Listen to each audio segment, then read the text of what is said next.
ఒక్క వినాయకుడికి ఒక గమ్మత్తైనటువంటి అనుబంధం ఒకటి ఉంది లోకంలో. అందుకే వినాయకుడి మీద పెద్దలు ఎప్పుడైనా ప్రార్థన చేస్తే ఈ శ్లోకం చెప్తూ ఉంటారు.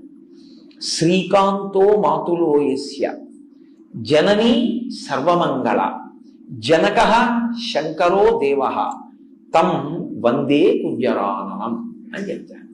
ఇది చాలా గమ్మత్తైన శ్లోకం నిజంగా. ఎందుకంటే ఎప్పుడైనా నమస్కారం చేస్తే ఆయన తల్లి సంబంధం చెప్తారు, తండ్రి సంబంధం చెప్తారు.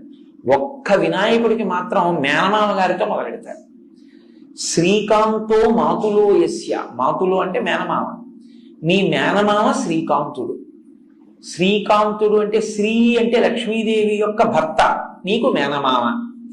కాబట్టి ఇప్పుడు వినాయకుడికి మేనమామ అంటే వినాయకుడి యొక్క తల్లి పార్వతి, పార్వతి యొక్క సోదరుడు విష్ణువు. ఎక్కడుంది అలాగా? భాగవతంలో కృష్ణ పరమాత్మ ఇక్కడ వసుదేవుడికి జన్మించినప్పుడే అక్కడ యశోదానందులకు ఆవిడ యోగమాయగా జన్మించింది. ఆవిడేమో దేవకీ వసుదేవుల దగ్గరికి వచ్చింది, ఈయనేమో నంద యశోదల దగ్గరికి వెళ్ళాడు.